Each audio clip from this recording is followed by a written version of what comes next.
প্রথমে শবনম বুবলি, তারপর চিত্রনায়িকা অপু বিশ্বাস ম্যাডাম। তো ভাই ব্রাদার, অপু বিশ্বাস ম্যাডাম গত কয়েকদিন আগে একটি কথা বলছিল যে উনি গেলে আমিও যাব, উনি খাইলে আমিও খাইবো।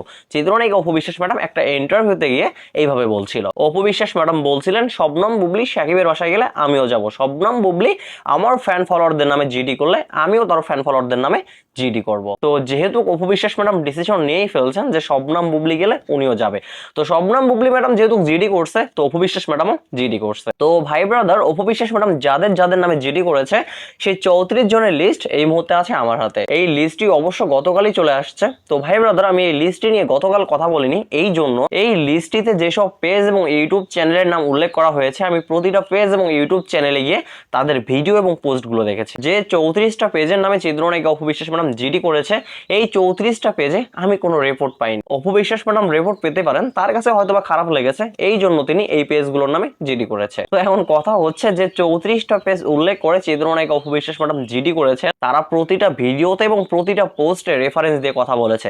তারা যে নিউজের উপর ভিত্তি করে পোস্ট এবং ভিডিও করেছে, তারা সেই নিউজের স্ক্রিনশটটা তাদের পোস্টে কিংবা তাদের ভিডিওতে ইউজ করেছে। মোট কথা হচ্ছে তারা ভিডিও স্ক্রিনে প্রমাণ শো করে তারা ভিডিও করেছে এবং পোস্ট করেছে। প্রমাণ বহির্ভূত আমার চোখে কোনো পোস্ট কিংবা ভিডিও পড়েনি, হয়তোবা চিত্রনায়িকা অপু বিশ্বাস ম্যাডামের চোখে পড়েছে, তাই হয়তোবা তিনি এই পেজগুলোর নামে এবং ইউটিউব চ্যানেলগুলোর নামে জিডি করেছেন। তো যে 34 জনের নামে চিত্রনায়িকা অপু বিশ্বাস ম্যাডাম জিডি করেছেন, আমি সেই নামগুলো উল্লেখ করতেছি না, অলরেডি আপনারা সেই নামগুলো জেনে গেছে। তো যাই হোক, এখন আসি মূল পয়েন্টে।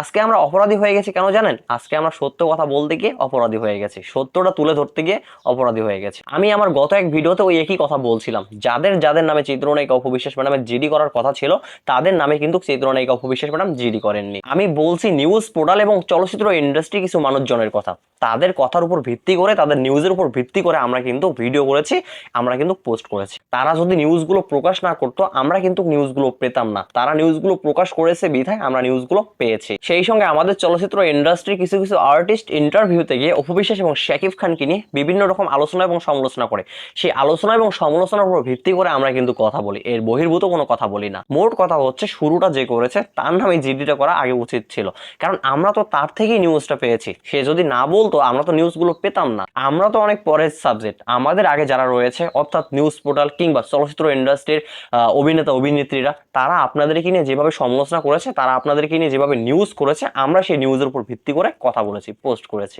এটাই যদি আমাদের অপরাধ হয়ে থাকে তাহলে আমরা অপরাধী। তো যাই হোক, এই বিষয়ে আরেকটু কথা বলি। অপু বিশ্বাস ম্যাডাম শুধুমাত্র শবনম ইয়াসমিন বুবলি ম্যাডামের ফ্যান ফলোয়ারদেরই দোষ দেখে, শবনম ইয়াসমিন বুবলি ম্যাডামের ফ্যান ফলোয়ারদেরই শুধু ভুল দেখে। তো অপু বিশ্বাস ম্যাডাম, আপনার ফ্যান ফলোয়াররা এখনো যেভাবে শবনম বুবলিকে বুলিং করে যাচ্ছে, আমি ব্যক্তিগতভাবে এটাই মনে করি আপনার ফ্যান ফলোয়ারদের পেজে এবং আইডিতে একটু নজরদারি রাখা উচিত, কারণ তারা এখনো শবনম বুবলিকে নিয়ে বুলিং করে যাচ্ছে, তাদের বুলিং অফ হচ্ছে না। আর একটি বিষয় সেটি হলো শবনম বুবলির ফ্যান ফলোয়াররা যেভাবে পোস্ট করে কিংবা যেভাবে ভিডিও করে, আপনার ফ্যান ফলোয়াররা এবং আপনার এডমিনরা কিন্তু সেভাবে পোস্ট এবং ভিডিও করে না, তারা প্রতিটা পোস্ট এবং প্রতিটা ভিডিওতে শবনম বুবলিকে বুলিং করে।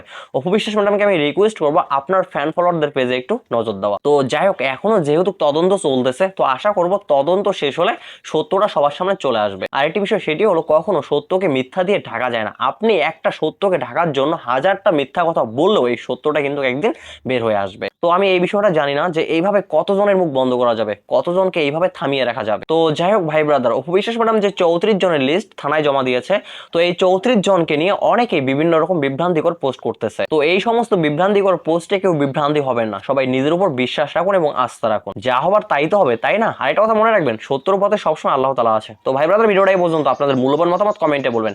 সবাই ভালো থাকবেন, সুস্থ থাকবেন, পরবর্তী ভিডিওতে আবার দেখা হচ্ছে। আল্লাহ হাফেজ।